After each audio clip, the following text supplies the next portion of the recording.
Good evening, everyone. So, I'm going through some old material that I have, and I'm trying to mix everything down and see what's worthwhile, what's worth finishing, and all that good stuff. So, anyway, I came across this one which has this really great groove and this nasty, nasty guitar sound.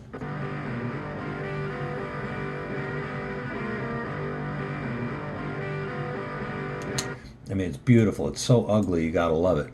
So, the original track was recorded a little hot, and so I'm using uh, Rooster Audio's VHL3C to kind of tame it down a little bit before it hits the virtual amp, which in this case is a Plug-in Alliance Ampeg B15N.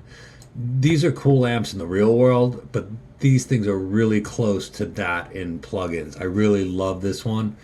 They're amazing sounding, and they're great for guitar work, which is something that most people don't realize. Like, the original Bassman is a brilliant guitar amp. It's not so hot for bass, but it's super for guitars. So in the beginning I have this whole thing, then we have the solo,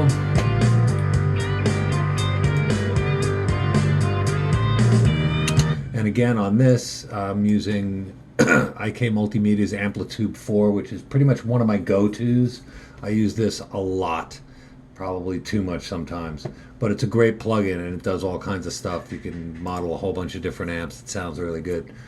But the cool one today is Black Rooster Audio's Cypress, which on its own isn't the most brilliant amp emulation, but it sounds really cool for certain things. And in this case, it was the only amp sim that I have that would work for this particular part. It's interesting because you could probably do a whole production with this. It's just you got to get super creative, and most people don't want to get that far. But I threw this in on a slide guitar part because it was the only sim that would work against what the rhythm was doing.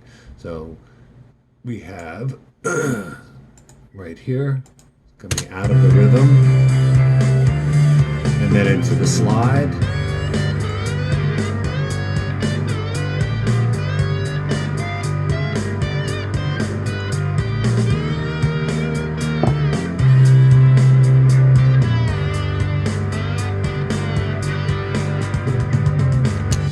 So this is cool. I mean, this works perfectly for that. I didn't even have to do much to it. Just pull the volume down a little bit, and that was about it.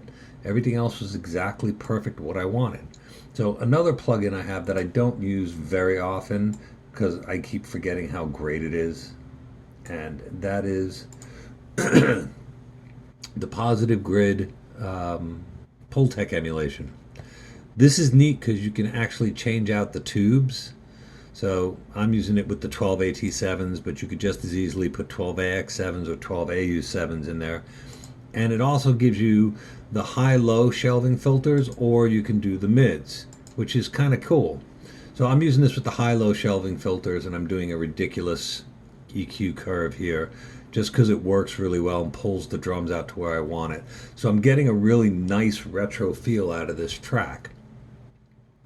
So the next thing I have here, we go to the chorus, and then down here for the chorus guitars, 1 and 2, again, I'm using Amplitube, but for one side I'm using a deluxe reverb, and for the opposite side I'm using what they call the Red Peg Marshall, which is one of the greatest emulations in this whole thing.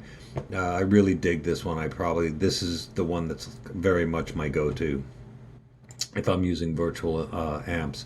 And so here's what we have with the chorus.